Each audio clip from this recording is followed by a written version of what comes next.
Hola Fernando, ¿cómo estás? Muchas gracias por participar y contestar las preguntas para este programa de hoy. Hola Gus, ¿cómo estás? Gracias a vos por la invitación. Me pareció muy interesante la nota 10 preguntas frecuentes y urgentes sobre pensamiento computacional que escribieron con María Belén Bonello.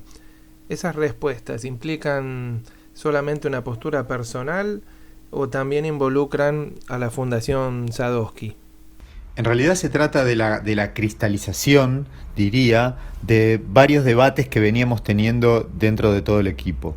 Es decir, nosotros como parte de un equipo tenemos contactos con interlocutores de distintas provincias, de distintos eh, espacios del sistema educativo, escuelas, docentes en las escuelas, directivos de esas escuelas, inspectores, autoridades educativas de nivel medio, ministros y ministras.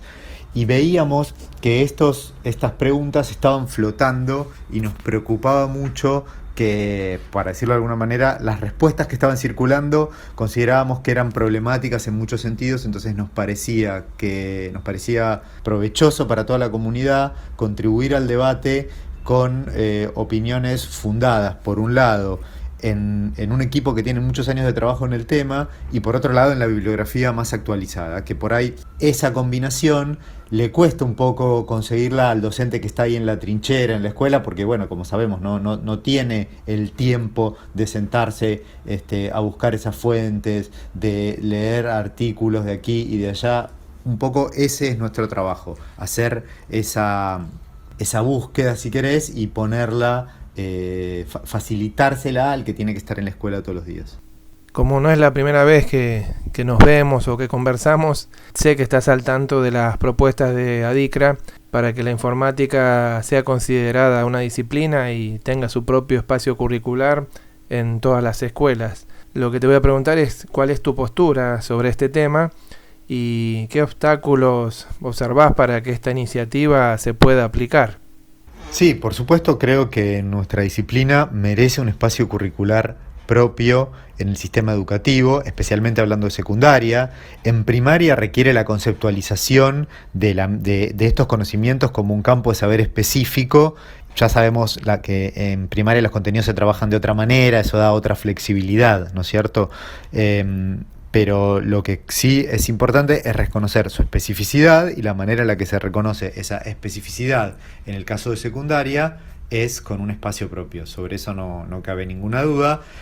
Obviamente hay una discusión más difícil sobre el tamaño de ese espacio, cuál es ese espacio. Bueno, me parece que ahí hay que entender que esa es una discusión que hay que tener con las autoridades jurisdiccionales. Nuestro sistema educativo es federal, hay que respetar las autonomías provinciales y bueno, tener una discusión con cada una de las jurisdicciones para entender la situación en cada uno de los lugares. Me parece que es un poco aventurado tratar de dar una respuesta general a eso en este momento. Esta pregunta tiene que ver con algunas dudas o algunos cuestionamientos que surgen a veces entre los colegas de informática en el grupo de Facebook que tenemos de todo el país, que somos como 1500, o también en nuestro propio grupo de Telegram de los socios y socias, donde se suele cuestionar a veces la posición de la Fundación Sadowski en lo que se trata de capacitación docente en la enseñanza de programación, porque están normalmente dirigidas a colegas de cualquier área, no solamente a los de informática.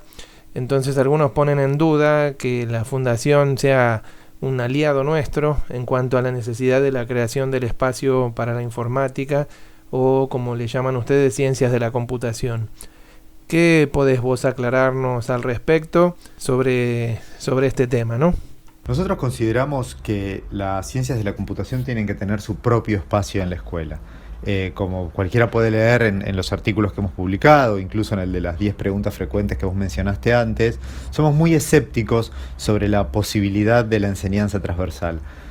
Somos muy escépticos por varios motivos, digamos. Por un lado, porque epistemológicamente consideramos que no corresponde, que se trata de un campo del conocimiento específico que requiere trabajarse de manera específica como lo requieren otros campos del conocimiento. Por otra parte, basado en la experiencia internacional, no hay documentadas experiencias internacionales donde estos intentos transversales hayan sido exitosos. Y cuando los hay, se trata de un caso muy puntual, de un conocimiento muy específico. Podría ir más allá, digamos. Creo que hay un virtuosismo en el trabajo multidisciplinario, a veces se lo suele confundir con la transversalidad, pero ese virtuosismo sale de combinar dos saberes específicos para lograr uno superador. La posibilidad de que en estado de principiante uno pueda adentrarse en dos campos del conocimiento con sus complejidades, con sus profundidades, etcétera, está también bastante debatida, bastante debatida. Sé que en el campo educativo esa posibilidad se mira con más optimismo y se la opone a la idea de compartimientos estanco. Creo que es una falsa dicotomía. Creo que de lo que se trata es de entender en profundidad un tema para luego poder ponerlo en diálogo con otro tema que uno también entiende en profundidad y que salga una síntesis superadora.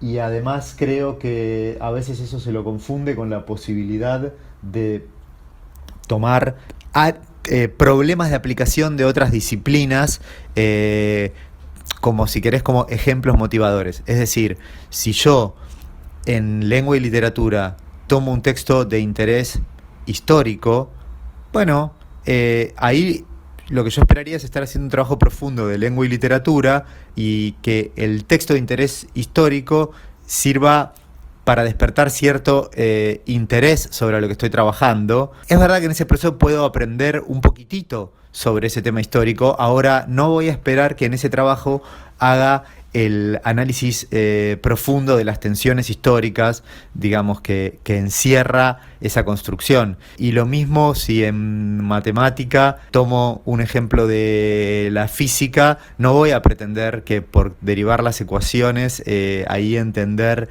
las visiones sobre las fuerzas elementales del universo. Pero me fui un poquitito de tema. Habiendo dicho eso, nosotros, como te decía, nosotros consideramos que la computación en la escuela tiene que tener su espacio propio. Ahora bien, ¿quién va a ocupar ese espacio propio? Bueno, lo van a ocupar docentes especialistas. Pero especialista se nace y se hace, ¿no? Por supuesto, nadie nace especialista, es una forma de decir. Lo que quiero decir con esto es que nosotros aspiramos a que haya docentes que tengan una formación inicial en el campo y que sean especialistas, pero con eso no alcanza porque son muy pocos. Como vos bien sabés, hay muy pocos profesorados de informática en todo el país. Nosotros estamos trabajando en distintas instancias para intentar multiplicarlos. Como sabés también, ese es un proceso que toma tiempo y hoy en día nosotros de vuelta tenemos el problema del huevo y la gallina, ¿no es cierto? Es muy difícil convencer a una autoridad educativa de que genere un espacio disciplinar si yo a la vez le tengo que decir, mirá, todavía no hay nadie capacitado para cubrirlo. Vas a generar un espacio disciplinar y las horas van a estar vacantes todas porque no tenés suficientes profesores y profesoras de informática. Recuerdo que este debate no hay que pensarlo solo en términos de la capital federal, hay que pensarlo en todo el país, ¿no? Entonces, como ha pasado a lo largo de la historia educativa de nuestro país con muchas disciplinas, bueno, hay que pensar en trayectos de reconversión. Si vos me preguntás cuál es la solución de fondo es la formación inicial, por supuesto. Pero en el mientras tanto, bienvenidos los trayectos de reconversión. Me parece que ahí a veces se mezclan dos cosas. Una cosa son los trayectos de reconversión y otra cosa son los cursos maquillados de trayectos de reconversión. Es muy difícil, para no decir utópico, pensar que un docente luego de un curso de 4 horas de Scratch va a estar en condiciones de dictar una materia de programación. Bueno, por eso es que nuestras propuestas, digamos, de reconversión hablan de un mínimo de 200 horas. ¿Nosotros consideramos que eso es suficiente? No, por supuesto que no, eso tiene sus limitaciones, pero consideramos que permite empezar. Más allá de la situación actual con la pandemia, este año cada jurisdicción, o sea, cada provincia y la ciudad de Buenos Aires, tenían que decidir la manera de implementar los NAP de educación digital, programación y robótica. ¿Cuál es la postura de la Fundación Sadowski sobre este tema en particular? Nosotros consideramos que los NAPs de educación digital, programación y robótica del año 18 fueron un avance. Ahora bien, si bien desde el año 2018 pasó poco tiempo, creo que cumplieron su ciclo y es hora de reformularlos. ¿Por qué digo que que los consideramos un avance? Bueno, porque pusieron el tema sobre la mesa y porque hicieron que todas las jurisdicciones coincidieran en la necesidad de avanzar sobre estos temas. Eso es positivo. Ahora bien, la verdad es que creo yo que esos NAPs son producto de su época. Parece que estuviese hablando de 10 años atrás, pero bueno, este tema es muy dinámico y tiene épocas que duran pocos años. Fue producto, decía, de su época, una época en la que lo que se trataba era poner el tema sobre la mesa, pero ese ímpetu tenía cierta, déjame llamarlo de esta forma, desprolijidad epistemológica, que creo que, si bien uno podría pensar que es una sutileza o que los que decimos esto somos puristas de la disciplina, creo que a la hora de la implementación les está trayendo y les va a traer muchos dolores de cabeza a las jurisdicciones. Por ejemplo, la verdad es que el tema de la robótica es complicado como está planteado. ¿Por qué digo que es complicado como está planteado? Porque creo que concederle a la robótica una entidad diferencial del resto de la disciplina es un error. Y si querés, pasa algo parecido con la programación. Déjame que me explayo un poquitito más en este tema que me parece que vale la pena. A ver, voy a hablar por separado de la programación y de la robótica. En cuanto a la programación, lo que hay que decir es que si nuestro objetivo es que nuestros alumnos y alumnas entiendan el mundo tecnológico en el que viven, no alcanza con la programación. La programación es una parte de lo que podríamos llamar la disciplina informática y hace falta también, voy a ser un poquito, me vuelvo un poquito técnico, conocimiento de arquitectura de computadoras, es decir, cuáles son las partes que componen una computadora, cómo funcionan las mismas.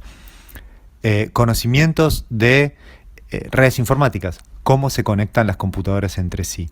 Es decir, así como no tenemos una materia que se llame aritmética, tenemos una materia que se llame matemática, porque hay un área del conocimiento completa donde a veces, sinecdóticamente, usamos el término de alguna de sus subdisciplinas como sinónimo, ¿no? Yo siempre digo que en el lenguaje coloquial que hablemos de aritmética como sinónimo de matemática no debería ser un problema.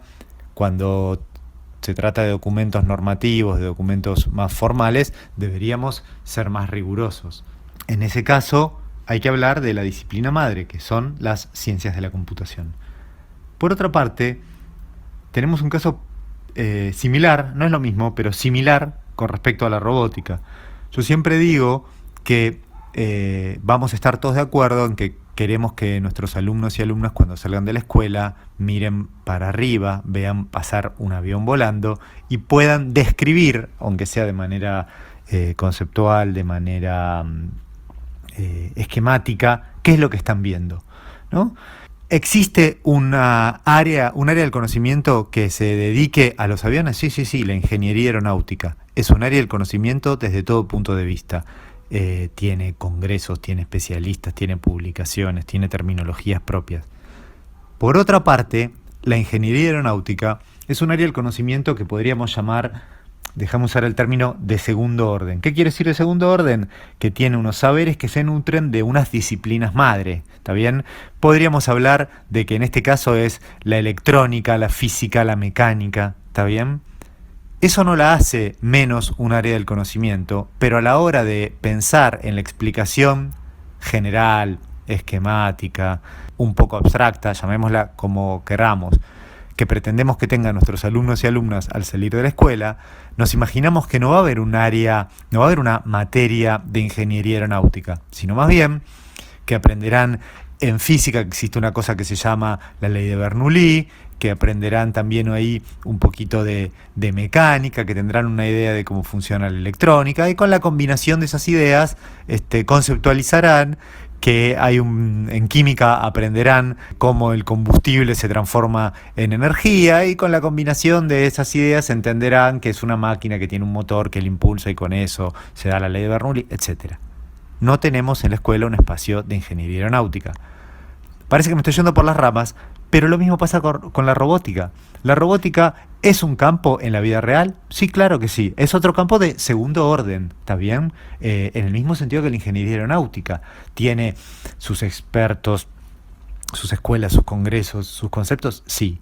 Pero se nutre de unas disciplinas base, unas disciplinas madre. ¿Cuáles son? Bueno, la electrónica nuevamente, la mecánica nuevamente y las ciencias de la computación para programar todo eso. ¿Está bien? Un robot no es más que un dispositivo electromecánico complejo, sofisticado, controlado por un software muy sofisticado. ¿Está bien? Entonces, en la escuela, lo que nosotros necesitamos nuevamente es la disciplina madre. ¿Está bien? O sea, cuando nuestros alumnos y alumnas salgan de la escuela, queremos que vean un robot y entiendan qué es lo que están observando. ¿A través de qué? Bueno, a través nuevamente de su conocimiento de la mecánica, de la electrónica y de lo que aprendieron sobre ciencias de la computación, que les dice cómo son los programas que controlan ese dispositivo. No hay que confundir eso con los robots educativos, que son unos aparatitos tecnológicamente muy simples, muy simpáticos, muy entretenidos, que producen mucho enganche en el aula, pero son un instrumento, son una herramienta para abordar eventualmente conceptos de física, conceptos de matemática y, ¿por qué no, conceptos de computación? Pero la verdad es que cuando pensamos en un aula donde tengamos, no en un aula, sino en una escuela donde tenemos una tensión muy fuerte por el escaso tiempo escolar, hay mucho para enseñar y poco tiempo para hacerlo, lo que tenemos que lograr es incluir a la disciplina madre, obviamente, a las ciencias de la computación, para que nuestros alumnos y alumnas puedan aprender sobre programación, sobre redes, sobre funcionamiento de las computadoras, sobre inteligencia artificial, sobre un montón de temas necesarios para decodificar y opinar sobre el mundo tecnológico.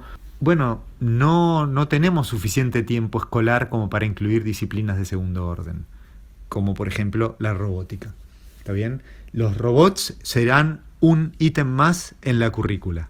Un ítem más en la currícula, y hablaremos de robots de verdad, y tal vez para enseñar a programar en algunas escuelas contaremos con lo que llamamos los robots educativos. Como dije, dispositivos muy simples, muy entretenidos y que producen mucho enganche, pero una herramienta más.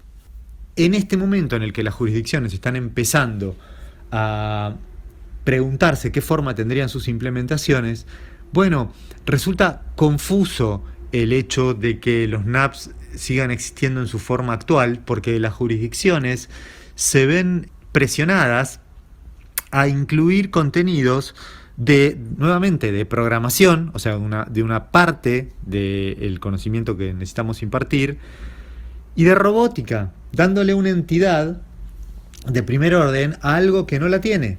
Entonces me parece que es hora de avanzar en una reformulación de esos NAPs, que lo pensaría menos como una corrección que como una instancia superadora, como una instancia de madurez superior del sistema educativo con respecto a estos temas.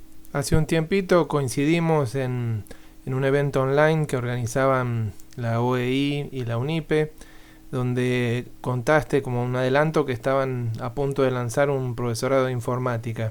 ¿Tenés más novedades sobre este tema? ¿Está pensado crear en las distintas provincias del país? ¿O de qué depende, ¿no? Avanzar en esa dirección? Claro, efectivamente, eso que me preguntás viene muy al caso. El primero de los profesorados que nosotros estamos lanzando en todo el país, la idea era tener un trabajo un poco más ambicioso este año, pero bueno, la pandemia nos afectó a todos. A ver, es el primero en el que estamos lanzando, pero no el primero que hemos colaborado. Se ha hecho un trabajo muy profundo en San Rafael, Mendoza, donde un profesorado de educación tecnológica se reconvirtió por decisión de las autoridades provinciales, pero nos convocaron para dar una mano y ya va por el segundo año de funcionamiento. Pero nosotros estamos trabajando junto con la UNIPE en el lanzamiento de un profesorado de informática con la perspectiva de las ciencias de la computación. Este profesorado va a abrir sus puertas el primer semestre del año que viene. En breve vamos a estar viendo por las redes sociales las publicidades y la difusión, y bienvenidos todos y todas las que quieran cursar. Nos genera mucha expectativa y esperamos que, si bien en esta primera camada va a tener sede en la ciudad de Buenos Aires, tenemos planes para poder llegar de diversas maneras a todo el país, además de que nos gustaría que hayan otras iniciativas similares en el resto del país y en el resto de los profesorados. Bueno, muchas gracias, Fernando, nuevamente por tus aportes, por tus aclaraciones, por todas las respuestas. Tenemos que ir terminando por una cuestión de tiempo, pero a lo mejor podemos hacer otra entrevista más adelante. Así que gracias nuevamente por participar. Un abrazo. Gracias, Gustavo, por la invitación. Siempre es interesante poder discutir estos temas que nos apasionan a todos. Así que un saludo a los y las colegas que nos están escuchando y seguimos en contacto. Te mando un abrazo.